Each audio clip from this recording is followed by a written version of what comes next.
All right, welcome. This is the first episode of a new thing that Christine DeGraff and I are trying for Season 2 of Bandwidth. We're going to be doing the music every other week, as most of our followers know, and in between we're going to be talking about what's going on in music. This week we're going to talk about past, present, and future. Where has music on Google Plus come from? Where is it right now? And what do we all hope to see? And to help us out with past, we've got, well, I'm kind of geeking out. We have a bit of a music hangout celeb in the room. Tom Rolfson is here. Oh, look, Tom, you can do the same thing with your eyebrows I do. Yeah. Tom thing, huh? is actually the guy that did the first Daria Musk H.O.A. So was it the first music? It was the first music HOA as well. Is that right, Tom? It was actually the first HOA of any kind. Is that correct, Tom?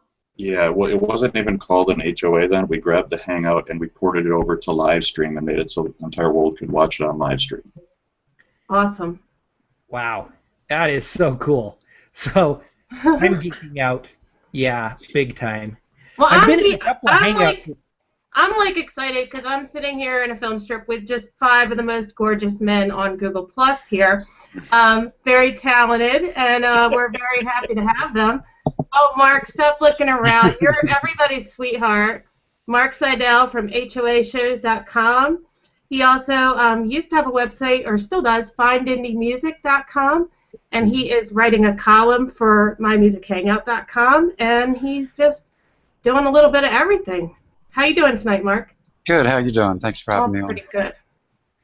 And then we've got two guys here. One from a band that we featured a few weeks back. We have Chris Foote from Ars Nova. How you doing, Chris? Doing pretty good. How you doing, Christine? Pretty good. Chris also writes for Tech Dissected, and we're going to talk about that article that you did. And then we've got Theo M. Theo, what's your last name? That's a long Greek name. It's Macaronis. Okay. And yeah. Theo is from a band called Emute. And you guys are kind of new here on Google Plus, is that right? Well, not new exactly. I was on Google Plus for a while, but I wasn't paying a lot of attention. And then, oh, you will be after this show. Yeah. Well, I started noticing that there is a huge music community on Google Plus, and I am falling in love with Google Plus for many reasons. It's becoming my favorite social media platform. Have another glass of Kool-Aid there. Yeah, we'll be passing those around today. Lots of Kool-Aid to be shared. But yeah, so Dennis and I wanted to do an every other week show, and we figured that the best way to get started is we need some kind of foundation, and we need to know where music has been on Google Plus. Well, we know where it is right now, but to know where it's been and where it's at now, we can help figure out where it's going. So I think we need to open the floor up to Tom and tell us, about the past. Wow. Okay. Well, we're coming on 3 years, so it's pretty timely that we start talking about this. Going back to digress to how I got to recognize what the capability of Hangouts was. Myself and 3 other guys launched actually the world's first global social network in 1991. We developed a way to link chat bulletin board systems together and allow people, much like people know moving chat room to chat room, in those days you moved literally chat system, whatever city it was based in. So you might be on my system in Milwaukee and then go to chat with somebody in Berlin and somebody in Honolulu by literally going into that system's bulletin board through your local internet connection. And when Hangouts, or when Google Plus started and Hangouts first came out in the, I don't know, the first week that I was on here, I looked at this and I went, this is really powerful. This is the next big thing in social networking and for people to interact with each other. What can we do with this? And the obvious things came out to, using it for classes and interviews and tech support and things like that. We were doing a lot of those things very early on. And one day Daria Musk posted in the stream that she thought she might like to do a concert in a Hangout. And she said, do you think anybody will come? And at that time, the first, second week of Google+, I'd already recruited a couple hundred people from Facebook to come on here and try it. And I said, yeah, we'll fill up your Hangout. And the first 2 or 3 people in that Hangout included myself, and many people know Chi Chu, Google's director of engineering, the one who led the development of Hangouts. And her Hangout filled up very quickly, and the concept was for her to play a couple songs, interact with people, jump out, let somebody else come in, hear a couple songs, and rotate through the chairs. And people were coming in after sitting and trying the retry button for an hour, saying, you know, I tried and wanted to get in here. So we were discussing how could we expand Hangouts to reach more people. And one other guy that was in there was a programmer from RIM, the BlackBerry company, and we tried messing around with some stuff with virtual machines, daisy chaining Hangouts, couldn't get that to work. Daria played for over 6 hours that night, and it was an incredible experience. There were some challenges with the audio quality because the initial Hangout audio codec was intended just to be for voice. So, you know, we realized there were some problems with clipping on real high notes and trying to carry some bass, but it was a unique experience for people to try. She had a blast, and she said, you know, that was so much fun, I want to do it again next weekend. And the following, that was on a Saturday night, I believe it was July 16, 2011. The following Tuesday, I got together with 2 other guys, Cam Meadows and Drew Jones, a couple of the early, you know, Hangout pioneers, and we figured out a way to capture the video and relay that to live stream and capture the audio using virtual cables. So we had near lossless relay and the ability to pump the audio out to live stream. And a bunch of us got together. There was an entire team of people that organized this, put out a press release, reached out to a bunch of music and other trade magazines and said, check out this experience. One of the people I reached out to was the guy who syndicated Oprah, and I said, you need to watch this. We're going to do something really unique. And he said, okay, I'll take a look. I'll take, you know, watch and see what you're going to do. And I said, why don't you see if you can get Oprah to watch too? And my thought was, okay, now I've really done it, because if we're going to have Oprah watching this, we don't want a commercial popping up in the middle of Daria's experience. So I said, as an R&D thing, we're going to go ahead and pay for this live stream and just put it out commercial free and see what happens. Daria came in the following Saturday, did this concert. I think she played for over 7 hours. We had people from over 100 countries watch the show, and it was picked up by Billboard and Gig-O-Home and all kinds of media saying, you know, here's the next big thing in broadcasting, and it really did prove the point. Shortly thereafter. At that point, was she still, like, she was unknown, is that correct? Well, she was unknown in the sense that, yeah, she at that point probably, well, prior to the very first concert, I believe she had 16 followers on here. As of tonight, she's at 3.4 million. She has done a lot of stuff with her TED Talks and doing, I mean, she's worked on getting herself out there in lots of other ways since then, but that, you know, and I should digress too, she also had a background. She performed, I want to say, I believe it was Sesame Street as a child, and she's got a family with a mother and father who are professional musicians as well. So she knew the ropes. It wasn't just that one event that made her, you know, a celebrity, but it certainly, you know, got her a lot of exposure. And obviously her talent and her personality, you know, are perfect for this medium. Absolutely. Anybody have any questions for Tom? We've got a great question from the audience right here in the next room over. Cheryl says, I know Tom Rolfson, Cheryl's my wife for all of those that don't know. I know Tom Rolfson talked about some of the issues as far as audio, but what kind of feedback did they get regarding the first shows? Wow, the feedback was, you know, the biggest question people were asking was, how do I get into that? How do I do that? How do I get in to talk to Daria? How do I hold my own shows? So that was a great thing for people just to learn, you know, about the experience. From there, the next point of educating people was how to get the best video and some of the basic do's and don'ts of Hangouts or Hangouts on air as they're known. You know, I recall one early one with a female celebrity guest where a guy coming into the Hangout wasn't really aware of what was going on. He just received an invite and he showed up, and he was in a hot climate and he was all sweaty, wearing no shirt and things like that. It was an extremely awkward moment for everybody there. But you know, so as any new platform or technology evolves, some of the social norms and things evolve too. Over like between then and now, do you know, like I mean, is the difference in the technology, it's just like night and day, is that correct? I mean, now are we almost at a point where it is easy to do you think, and that anybody can do it? It's certainly, yeah. Well, first off, it's still free. You know, it's still free, and that's really maybe the best thing for new artists and people wanting to get out here and be seen.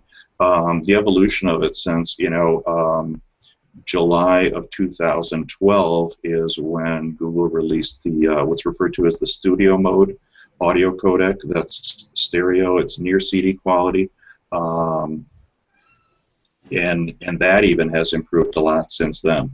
But having true CD quality, when you've got an artist who knows what they're doing and somebody who's producing the Hangout, many of us will interface and put the Hangout right through our stereo speakers and play it at a pretty good volume without fearing somebody's gonna blow up our speakers with bad audio. Well, that does. When people ask me about the future of music on Hangouts on Air, I tell them they never would have started the studio mode if that wasn't their intent. Right. Right. Yeah. And the next. Go ahead. No, you go ahead. Go ahead. I was just going to say the next challenge for artists. You know, I've produced probably several hundred hours worth of concerts and Hangouts on Air. Real fortunate to have a local club where I can interface with. I've had as many as 5 cameras mounted around the club, and I can interface with a beautiful digital mixing board and put room mics in and stuff to fill out the audio. The next greatest challenge after you get that down is how do you market this, and where people are going with getting sponsorship for concerts, or how to, you know, charge for tickets and things like that is probably the next milestone for this as an industry. Yeah, Christine, that's like a third of all the time you and I spend talking about this project from week to week is, all right, how do we make this viable financially? Right, right. Well, let's move a little bit into the present, and I'm gonna. We brought in Chris Foote to talk a little bit about the present. You know, we just recently did a hangout with Ars Nova, where it was pretty cool. We had them all kind of huddled in a room. It was what, 6 of you, right? It's 6 of you. Yeah. You know, in front of one camera in a little room. And the quality of the audio and the video I thought was excellent. And Chris actually wrote an article for Tech Dissected to tell other, you know, musicians how to get started. That was their first Hangout on Air. Is that right? Chris? The whole band, yeah. Yeah. Me and Brad had done one maybe a year or so back, but with the whole band, that was the first one, yeah. And as Chris said, and as Tom just said, you know, studio mode is a big deal, and making sure you remember to turn it on is a big deal as well. Just because it's there doesn't mean it's on. And you know, we it's the biggest deal, I'd say. The biggest deal, yeah. You could have everything else set up as well as you want, and if you forget to turn on studio mode, it's just not going to happen audio-wise. I went to the, I was in the live film strip for the Daria Musk concert at the House of Blues, which was just, I guess, a week or 2 ago. And it was, you know, it was very exciting. It was very fun. I heard from people that were at the House of Blues, I know someone who was there, that, you know, that the quality was just unbelievable.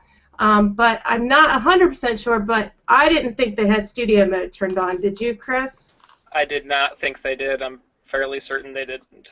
And I think that was a real shame, you know, that because, Agreed.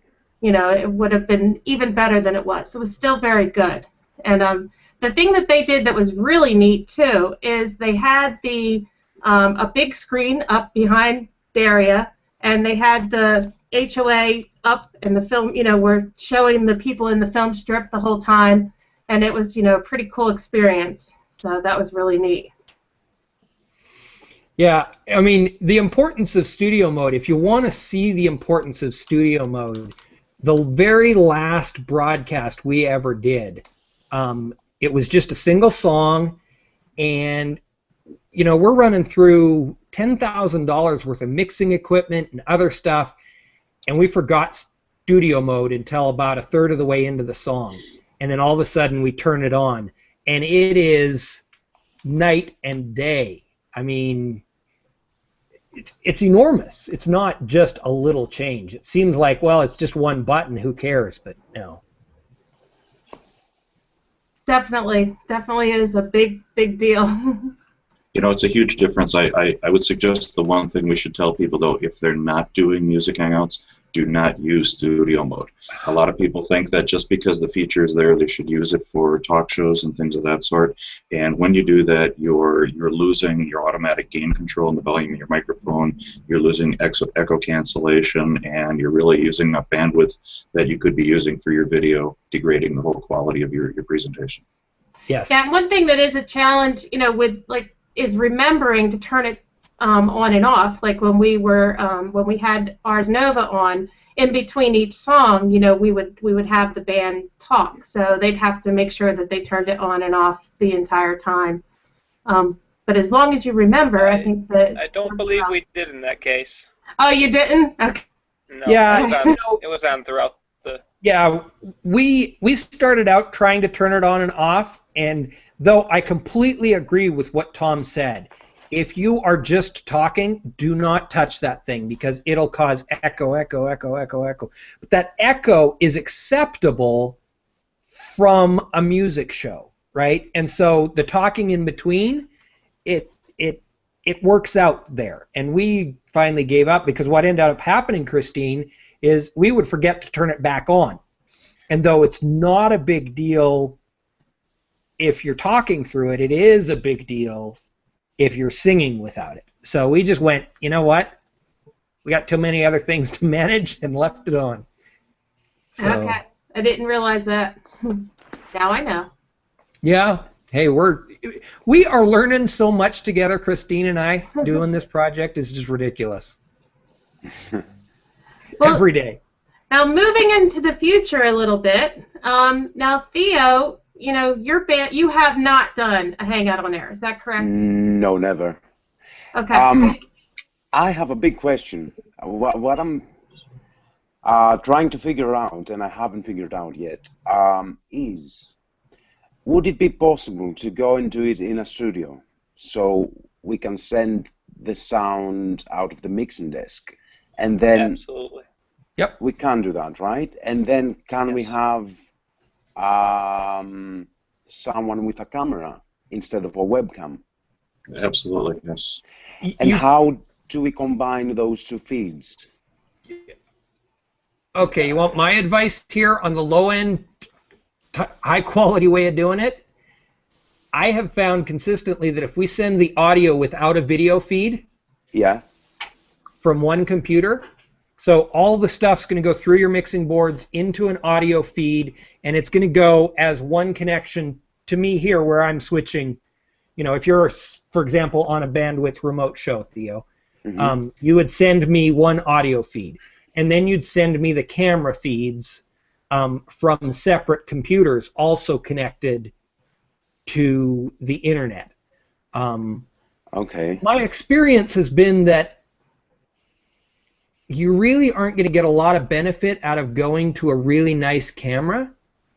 If you've got a webcam, if you're doing it in a studio like you're talking about, and you've got a webcam that has the ability to adjust settings, you're probably going to get as good a quality through an H.O.A. as you would with a nice camera. Now, if you're going to go over to YouTube and you're going to live stream, now you're talking about a whole different animal. And my guess is the studio is probably not wired with enough bandwidth, upload bandwidth, to run a good live stream anyway. Dennis. Yeah. The only thing is you want to make sure that webcam is at least 720p, or else you will see a difference. If it's not a 720p capable webcam, which most are nowadays, but Correct. you wouldn't want to use an older one that's not. Correct. So basically, if you use any new Logitech from the 5 series up, you're going to be fine. Use one of the ones lower than the 5 series, so your 520, your 620, your 920, any of those are going to be pretty good cameras. And you got great adjustments in the software that comes with that thing, where you can control all sorts of things. Okay, that's cool. That's cool. The only other suggestion I have for that is, if you're in a studio, you're probably in a pretty well-lit situation. A webcam will work real well in there. If you're doing a live show on stage, that's where you might want to consider using like a DSLR with a fast lens, like a prime lens, that'll work real well in low-light situations. You can hook up a single Canon DSLR into a Hangout on Air with a $40 piece of software called SparkoCam, and that'll give you the ability to use either a long lens if the camera's going to be far away from the stage, or up close with a prime lens that has, you know, a big aperture or a small aperture, big iris to let in a lot of light for a low light situation. Mm-hmm. And if you are stuck with having to use your Logitechs because you can't afford, you know, the DSLR, you don't own one, whatever it is, or you have a DSLR that doesn't actually have the right cables to go in, because some of the older DSLRs can't run through a USB port. If any of those are the case, then turn off all auto settings on your webcam and adjust your light and your focus and all of that with your eye looking at it through the screen. I know this is a lot of tech geek and maybe nobody cares, but you can get a pretty decent image through a webcam even in low light, so long as you're not running auto. You run auto, and that camera is going to pixelate to pieces in low light. It's just going to be horrible. Believe me. Watch week 3.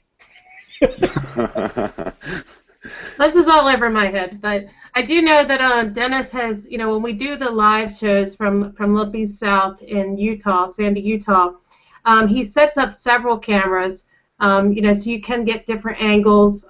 He usually has a drum cam, so he has one over the drums, which is really cool. And Dennis, is there anything for having multiple cameras? Is there anything you do differently? So I'm doing the multiple cameras as if each one was a separate, well, each one is literally a separate computer, like each of us in this film strip are individual separate computers. We're all spread out over the world. I'm just doing the exact same thing in one room. Now, the biggest key to that is you got to make sure that only one computer has mics on it.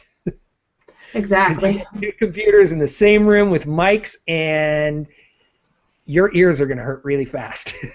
Yes, you have to mute them. Yes, we found that out.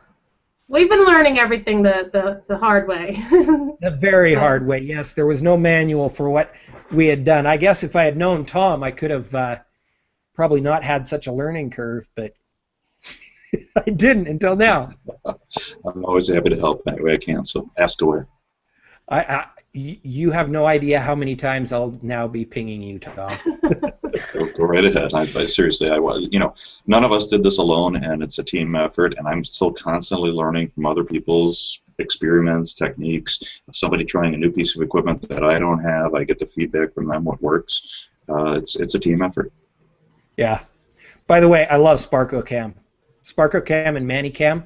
Yeah. Those are so much easier to use than the really expensive stuff. So, Mark, I had you do some research today. What did you learn today? I just think it's amazing the amount of articles that are out there. I read the one on the site you just mentioned a little while. I'm like totally. Yes. I'm actually sitting here totally geeking out because of the fact that Emu's music, Theo's music, it wasn't findindymusic.com that it was on. It was on my radio station RL6.com.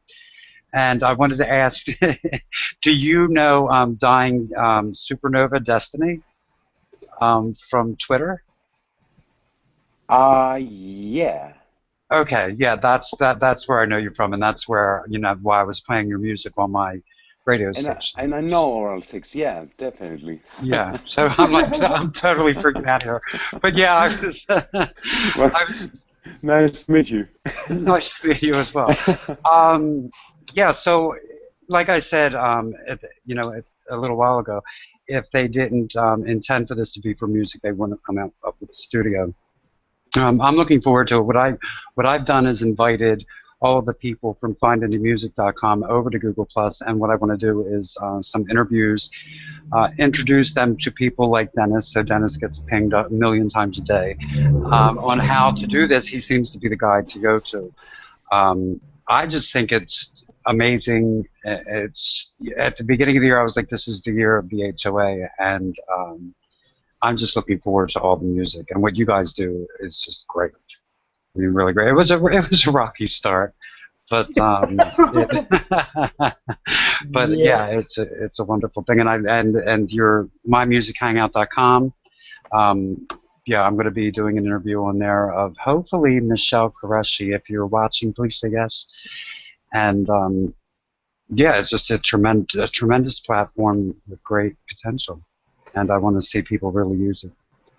Well, we think it has a lot of potential too, and I am not a musician. I don't even have that I have no rhythm. If you see me in the film strip and I'm bopping my head, it may or may not be to the music. I'm really, but I love music, and it's kind of like part of my everyday life. I like listening to music a lot, so that's why I started My Music Hangout. I was like, hey, I want to share some music and listen to some music with my friends, and just one thing led to another, and I met up with Dennis, and we decided we wanted to do some music hangouts, promote some bands, and I mean now it's just the potential that we see, to get to a point where we could actually help these bands and really get them out there, and maybe get them, I mean, who knows? It could be like a stepping stone or a platform to something huge, and that's just really exciting to us. So that's our goal. We don't, we are here to help the bands. We are here to support the bands. We will never charge bands. As a matter of fact, I have to tell a story. Theo, can I tell them the story about you? Yeah, go for it. So I started this little group of 10. I wanted to help 10 pages, get started and get more followers on Google+. So I wasn't really, vetting the pages too well, but I got 10, and I started looking at them closer, and they sent me their money. It wasn't much money. It was $150, but so I took a look at Theo's page, and I started, I said, well, I need to learn more about this so I can help promote him. I started listening to his music, and I'm like, oh my God, he's awesome. I refunded his money. I'm like, I can't charge you. You're producing awesome music. I want to help you. There's no way I would ever charge a musician, for producing awesome music. All you want to do is help. And I think that that's the way, Dennis feels, the way Mark feels, and the way Tom feels is, we want music on Google+, and we want to be a part of it. So, I speak for everybody. Every time Christine and I are trying, and this beast takes huge amounts of time and huge amounts of equipment, but whenever we're trying to figure out how to monetize this, we absolutely, under no circumstances, is this going to be about taking money from the bands. Our foot is down, and we will figure out any way we can. Yeah, we're not putting ads on, the band's music. We're not, there's no way we want to, charge bands or profit from them. We're even trying to set up a store on our website to help them sell their music, and give them 100% of the proceeds. Have it set up directly to them. Yeah. So how do we monetize? That's something we have talked about. We did set up a Patreon page, and we set it up. We launched it today. You know. And you know, we feel that people will help with that. And we're also, you know, we actually got a sponsor today. We got EBN is going to be our first sponsor, and that's John Ellis. And so he's gonna sponsor some of the efforts that we're gonna do, and we're getting ready to promote a 3-day Summerfest concert that School of Rock is holding. So that's coming up at the end of June, and we're getting pretty excited about that. Okay, yeah, go ahead, Mark. This is can we specify, is this just for independent artists? Which? This entire process. No. No, but I mean, I think we're leaning towards that, and we're leaning towards, you know, I mean, if U2 wants to come on, I'm not going to tell them no, you know. Yeah.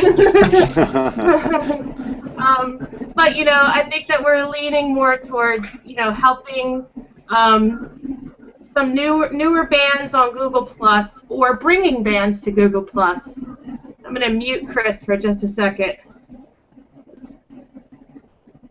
You muted yourself. I muted myself. Somebody's noisy. So, I don't know who it is. Dennis, is it you or is it Chris? There we go. Okay. What was I saying? You know, the only band so far that we've had that was on Google Plus was Ars Nova. So we are bringing bands to Google Plus, and Dennis and Riley have been the one finding these bands in Utah, and they're blowing us away. I mean, Mark, you've watched many of the shows. You know, a 5-state killing spree. Oh. Blew us away, you know, with their music, and a Lily Gray last week, you know, was unbelievable, and that's just, you know, so, and then, like, when I listened to E-Mute, I begged Theo, I'm like, you have to come on, he's like, well, you do have to help me learn this, I'm like, yeah, we will, but he's definitely coming on, so. Yeah. I've stressed my band already. And they're like, oh! And, you know, we're hoping to reach out to Daria Musk and have her do a concert, you know, that we can stream through My Music Hangout and get some of our, you know, fans to be in the film strip. And, you know, we're just going to see where it goes. Can I say something on that? Sure. The way things work now in the 2014 music industry, with all social media and everything, your audience is everywhere, right? Absolutely. Our audience is not in London, right? In London, we have to go and play and try to fill the venues with our friends. But I have people from Singapore, Korea, France, Italy, Germany, etc., etc., etc. Philadelphia. Sorry? Philadelphia. Yeah. So it's something like that. It's crucial now. You have to go out on the internet and play, definitely. And that was something I was thinking before I met you, like 2-3 months ago. I was like, how can I start live streaming gigs? And people were asking me, can you do it? And I was like, okay, how? And I think this is the best platform in a way. It's already set up. Absolutely. Yeah.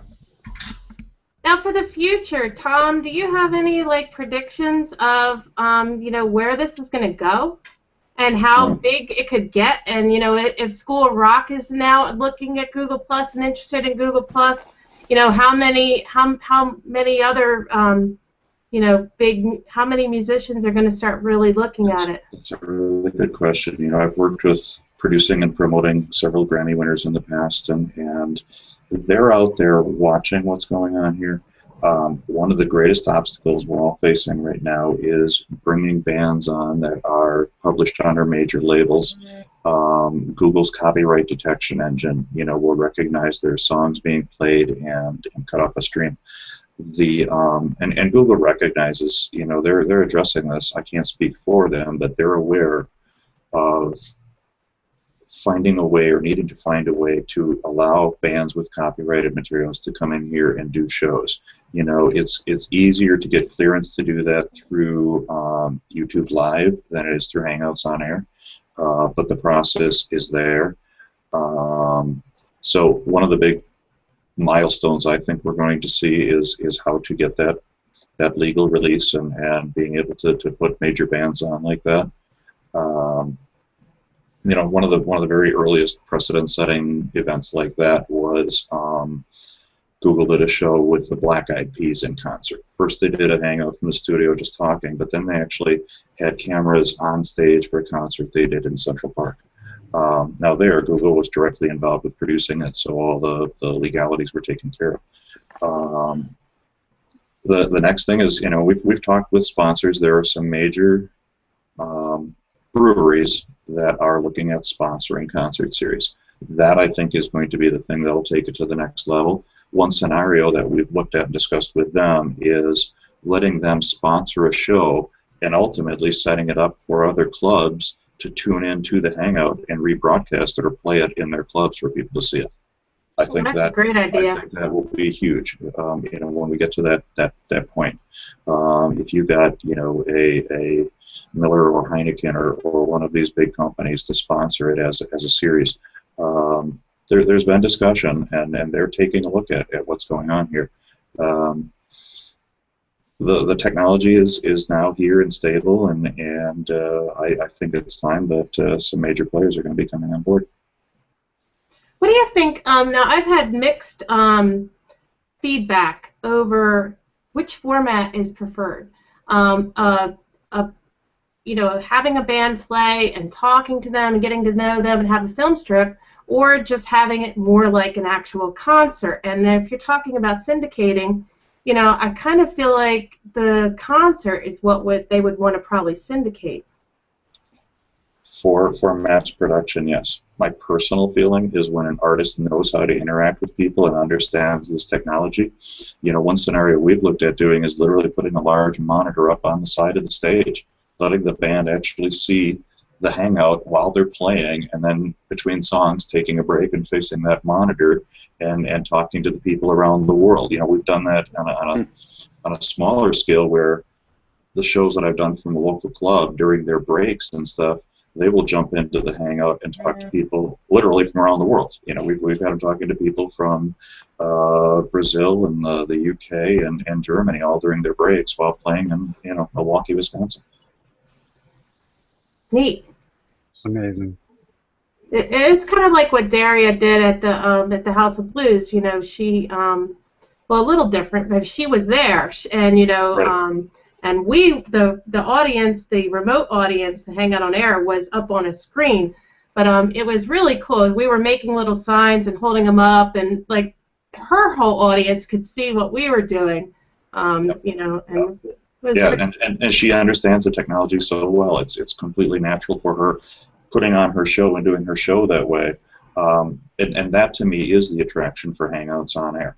If you were just broadcasting a show, maybe you really are better off using YouTube Live and running it through Wirecast and having a little bit better control of your video and things like that. But the ability to interact with bands is priceless. There's one other scenario we've used, and it wasn't real high profile, but we had a suite overlooking the Las Vegas Strip during a festival and convention, and we had bands able to play there in this hotel suite where booking agents from festivals all around the country were able to be in the film strip and listen to them and interact with them.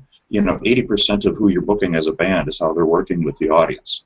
They've got to be good sound, but once you see how they interact with an audience, now you can feel confident in booking an artist you're not sure of.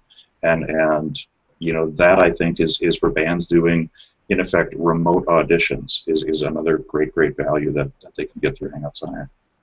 And that's what I'm hoping is someday we can, fill our film strip with with people who are wanting to actually sign these bands, or something like that. That would be very cool. What do you think, Dennis?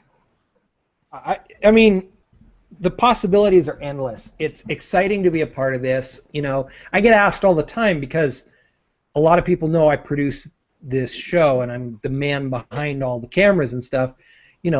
What is it that makes you so passionate about music? Unlike Christine, it's not my passion. I love music, but not even on the same level that Christine does. I look at this and I go, okay, we talk all the time in the world of online marketing that we're going to level the playing field. And if you look at the disparity between small business and big business and call that a leveling of that playing field, that is nothing like the difference between the local indie band who can't even, buy a cigarette and the Rolling Stones. Okay?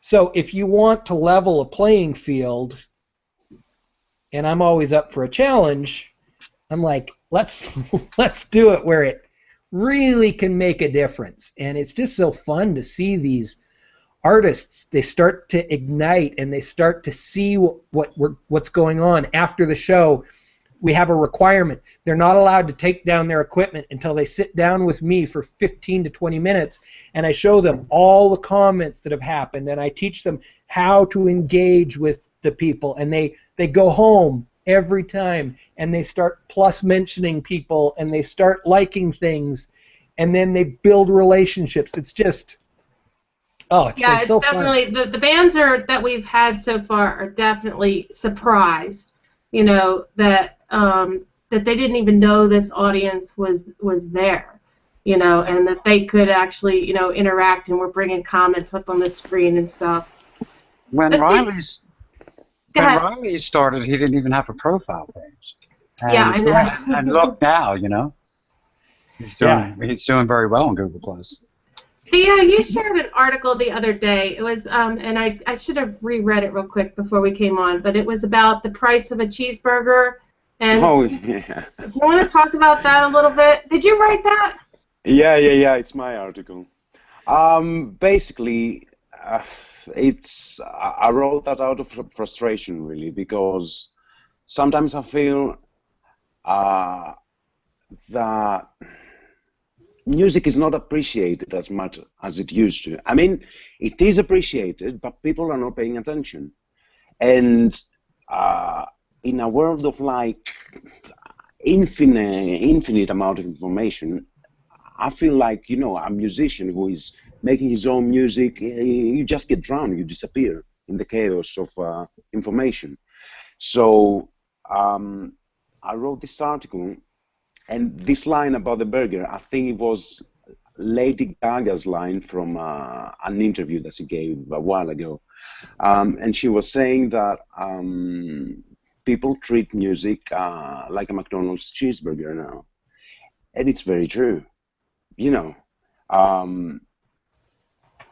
Musicians have to give away their music for free, and just hoping that people are going to just listen to it. And a musician now needs to go out and find his following. Things have changed, and it's a little bit worrying. I mean, the internet is a very new thing still. We take it as granted, but it's a very new thing, and things are just now starting to get regulated. So hopefully things are going to change. And I think more and more people do realize that musicians need more support now than ever before. And like you said, it's a shame and it's scary. I mean, if a musician, is really, they do it because they love it, obviously. But at some point, if no one will pay 99 cents for a song, or if no one will pay, to go to a concert, it's going to go away. You're going to stop. After a point, you're going to stop. and it's something that I think I'm sure millions of musicians are facing that. That how do I here we're talking about how do we make money off what Dennis and I are doing, but how do all these musicians that are faced with this it's almost become like some will get the lucky break and all the rest are starving artists and may I interject something here? Sure. Yeah, go ahead. I have something that I think is pretty appropriate. When Theo mentioned the thing about the cheeseburger, I didn't read the post. I'm sorry I missed that. But for many years, there's been this little thing about what's the difference between a $3 cheeseburger and a $12 cheeseburger. Okay, the primary difference is the ambiance of where you're served it, how it's served to you, and the ambiance that it's served. I think that for musicians and marketing themselves, I would equate it back to whether you're into some kind of collectible or some kind of antiquing or something like that. What adds value to those things is the provenance. What is the story behind it? And for musicians, using this platform is where people will get to know them as a person and build some form of provenance or relationship with the artist, where if it's just music being played, whether it's terrestrial radio, satellite radio, internet radio, it's just a song mixed in with many. But in here, they're going to connect with your face, they're going to connect with your story, they're going to be able to ask you questions, and whether it's through using the comment tracker and a host relaying it in, or them being fortunate enough to come face-to-face with somebody, Daria is really kind of a great example of that, the master of doing that. We started a meme. One of her first was somebody came into one of her first Hangouts, and the guy was literally sitting in his bed. It was not indecent or anything like that. But she said to him, "What city is your bed in?" And that started this little thing, what city is your bed in? She asked him, and she made the connection with him. I can assure you, I'm afraid I don't remember who that guy was, but he's a Daria fan for life because of his interaction with Daria. So I think that's where musicians using this medium and being able to interact with people, that's where the real difference is going to be. And people like Theo, personable, great on camera, you could run with this and go a long way. Oh yeah, all the ladies are going to be in love with you, Theo. You're going to go far. You have nothing to worry about. And, my girlfriend's sleeping. And Christine, Nate Maingard, look how he interacts with Yes. While he's playing his music. He talks and he shows his personality, and he's just great. Yes, Mark just introduced me to Nate recently, and I found his Patreon page today, and I became a sponsor of him. So definitely, and that's something that more musicians should look at. I took a look at his page, Nate's page. He's got sponsors, patrons that have pledged. What little, a little here and a little there can really add up, and it's added up a couple $1,000s a video. So, and I know that Pentatonics, is that how you say it? They have several Patreon pages, I believe, and have raised quite a bit of money, and it's definitely something to look into. And some people will support it, and it's a possible revenue stream. But again, it's back to what Tom was saying a minute ago. If you're going to be successful on Patreon, it's going to be the same thing. It's building that relationship. Mm-hmm. The reason that music has become, as you said, Theo, like a McDonald's hamburger is because the music industry... Pardon? It's a cheeseburger, Dennis. No, he said McDonald's hamburger. And the point is really important there. It's that the music industry as a whole has become systematized in the way that fast food is.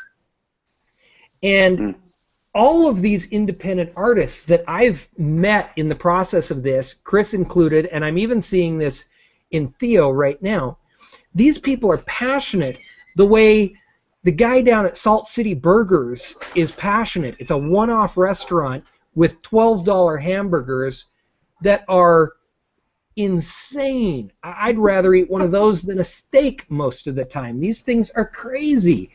But it's the passion, right? It's that, and that's the thing that gets lost so often, and that's why you see music that is like a fast food burger, you know, and that's what I want to help bring out, is let Theo build a relationship with people. Let people, my guess, Theo, is when you sing, that totally incredible accent of yours disappears. Oh, you have a man crush. You have a man crush. I'm digging that accent. What can I say? You know, Mark, what do you say? You feeling the same way? Oh, I've listened to E-Mute and love E-Mute's music. So. And you know, yeah, I haven't listened to the music yet, but. Oh, you have to. It's great. Yeah, I do. I do. You know, one thing with Ars Nova, when Chris played and sang, and you know, it was a really intimate, I want to call it an intimate music hangout. You know, and I feel like by the end of that hour, I think it was about an hour, you know, people fell in love with you guys. Did you feel that, Chris? That like support and love. Oh, he's still muted? Oh, you're still muted, Chris. I can't unmute him. I can't either. He looks like he's unmuted, so I don't know. Well, you guys just suck. Google Gremlins. Try to unmute yourself, Chris. Now I forgot the question. Is he there? Does that work? Yes. There you go. Oh, Chris, okay, yes. did you guys feel the love? Did you feel the Definitely. love after your concert? Yeah. I mean, it was, you Yeah, know. definitely did. And if you see the picture that I posted earlier, Wayne Medor was in the audience, and he had his laptop up, and he had Ars Nova on, and he's holding a lighter in front of it, you know. So I mean, that's the present. It seems like that's a future concert, but right now, here we are, you know, with you can sit at home and enjoy some bands from all over the world and actually be able to talk to them and get to know them in a way that I don't think you could have done, you know, before without Hangouts. Well, and I mentioned this when we were on the Ars Nova show, but it wasn't just that interaction between us as an audience and them. What was more incredible about that show for me was the interaction within the band.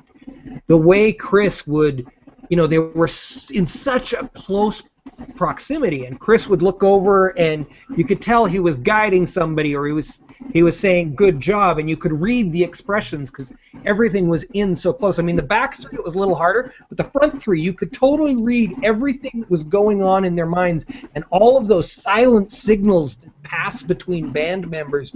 You never see that stuff, you know, but it was definitely very cool. Oh, I loved Ars Nova. I love them too. I'm telling you, either you guys are flying out for my wedding, or I'm flying out for you. It's one or the other. I have to have that song. Are we coming up on an hour, Dennis? I mean, I don't remember exactly when we started. It was late. That's all I remember for sure.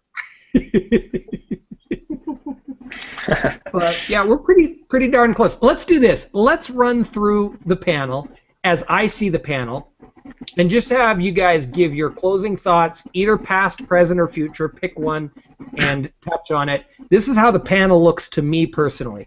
Chris, Christine, Mark, Theo, and Tom. So, Chris, give your closing thoughts. Yeah, I think Hangouts is definitely, it's going to be a large part of the music industry, or is likely to be, whether people realize it or not. And I think getting this information out there to people like we're doing now is what's going to help get that started. Absolutely. Yep. Well said. You could skip over me. I'll come last. Okay, that works. Mark. Mark, is that my name? I'd prefer the Hangouts on air to a concert, to be perfectly honest. Oh, no, you didn't just say that. But I did. I agree. And I'll tell you why. Well, number one, I'm an introvert. I don't like crowds. But when you're watching this and it's up close, the band interacts with the audience in almost a personal way. Rather than this huge stadium of people. I mean, it's that close up. It's like front row. It just doesn't get any better than that. And I think that it's just going to grow and grow and grow. And Hangouts on air with music is going to be just huge, which makes me happy. Theo. It's my turn. It is definitely the future. I mean, only the fact that I'm seeing here a feed of people commenting and interacting with what we are doing now, it's super amazing. So it is definitely the future. And it's exactly where musicians need to be, really, because it's what I said before. You have, you are on Twitter, Facebook, people that like your music from all over the world can come and watch your gigs straight there. And it's Google, for gosh sakes. I mean, we need to realize that it's YouTube, it's Google search. It's definitely. I mean, I definitely don't see how you could go wrong. And that exactly. whole integration can be an entire show in itself. Yeah. Oh, and probably will be. Yeah. Christine, can you pass out another serving of Kool-Aid, please? Sure. Would you like a glass of Kool-Aid? Tom, can I give you another glass of Kool-Aid? Yeah, I'll take another one. My closing thoughts, I guess I've got two thoughts. One is remember that it's about relationships. What makes this different than other media is that interaction. We've joked and said very flip in a lot of ways. Twitter is where people go to talk at people. Facebook is where people go to talk about people, and Google Plus is where people go to talk with people. This is the place where you can have interaction with talent and people, bridging every economic and geographic gap there is. Taking advantage of that technology is what's going to make a difference for startup bands or new artists being able to get exposed. And then the other is, as we sit here and deal with the minor issues with the muting and unmuting and things like that, is don't expect perfection. Remember, this is still 3 years into it, it's still a very rapid and constant evolving technology. And even now, we know Google is doing improvements to the video. We know Google is doing improvements to lighten the load on the CPU. We know they're doing improvements for the audio. It's a constant evolving thing, and in the process of progress, sometimes there are burps and hiccups you have to deal with. And if you put your expectations, or keep that in your expectations, you're likely to feel success and see success without being frustrated and walking away, as some people have done. Well said. I guess I'll go next. I do want to say that I'm not going to let Hangouts on Air replace my love of going to live concerts. I really love going to live concerts. I kind of think of it like I like going to baseball games. I like the atmosphere. I like to smell the hot dogs. I like to feel, to be there. But I also like watching them on TV. I do, and especially more so football games, because I don't know what's going on while I'm at the football game. But I do when I'm at home, when somebody, the announcer is prompting me along. But I still like going to a football game. So I definitely think, there's a place for both. It doesn't have to be an either or. So I wanted to say that. But let's see, we have coming up, we have next week on the 11th, we have Breaks. Is that right, Dennis? Berlin Breaks, yes. Yes, and they're a rock, heavy rock or alternative rock. I can't remember. They call themselves alternative metal. Alternative metal. Okay. And then on the 18th, we're going to do another show, and we're going to be talking to Phil Aston, who's going to kind of talk a lot more about the audio part of it and what he's doing And Tom actually wrote a review of the Sue Aston show, and because you were so impressed, is that right? Yeah, Phil has the audio down as well as anybody I've ever seen do it here. Some of the best studios, but best professional audio engineers. Phil has worked it down to a fine science. So we're going to be talking with him. We have the Aston family coming up on June 29th. That's Sue and Dan. And on the 27th, 28th, and 29th, we're going to be doing the Summerfest with School of Rock. So we've got a lot going on. We do. Tune in. Join in with us. My closing thought. First of all, I want to point out Berlin Breaks is on Reverb Nation ranked as the #2 Utah band on Reverb Nation. So we're kind of excited. I'm excited to have these guys on. I hope you guys like them.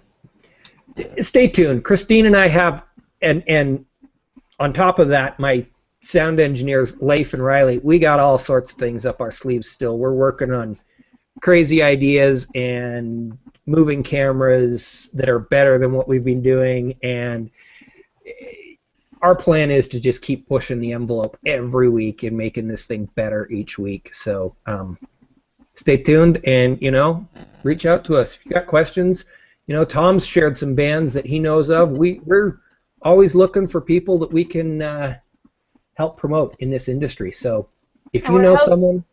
Yep, and we're hoping to have E-Mute come on in maybe July. Is that what we're thinking?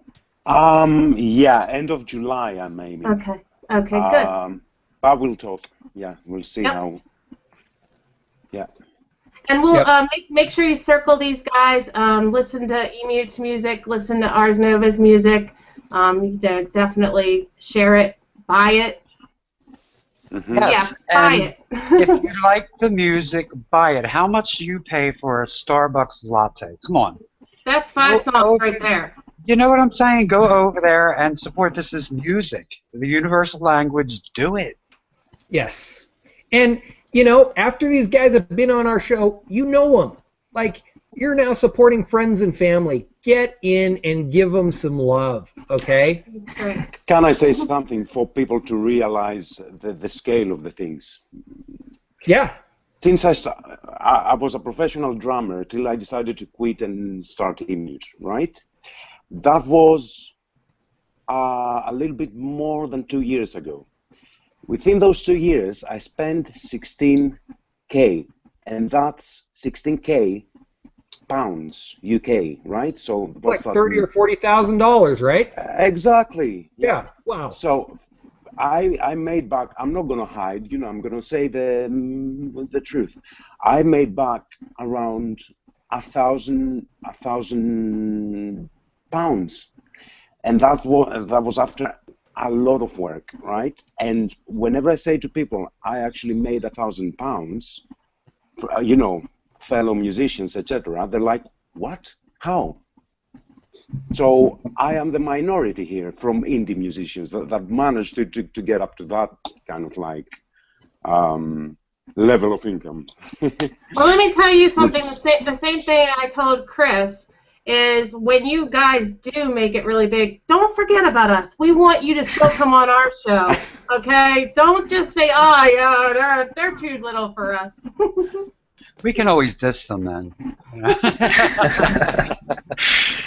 Well, I think that's it for today. But go to mymusichangout.com to follow what we're doing, and we link to the band pages after we have them on. We create a page for them with links to all their social media and everything, and hope to soon have a store up where you could actually buy their music all in one place. Yes. And we are going to, one of the things that we're working with the bands, because the equipment that we have to run through to get the audio is actually just a recording system anyway. So we're actually going to pull down the tracks as individual tracks, remix them, and you're going to be able to buy the music as live recordings that are only going to be available on the My Music Hangout site. And after the first $250 is covered, it's all going to the bands. $250 is just what it's going to cost to get Riley and Leif to do their gig. Nothing's going to Christine and I. So, this is going to be a really cool feature that we're going to have. It's going to be exclusive. We're working on it. And I would say by August we'll have the bugs worked out of that piece of this equation. So, Cool. Awesome. keep coming back. We love all of you guys. Thanks so much for watching our shows and putting up with the craziness that happens in the middle of them. See you guys all later. Bye. Bye.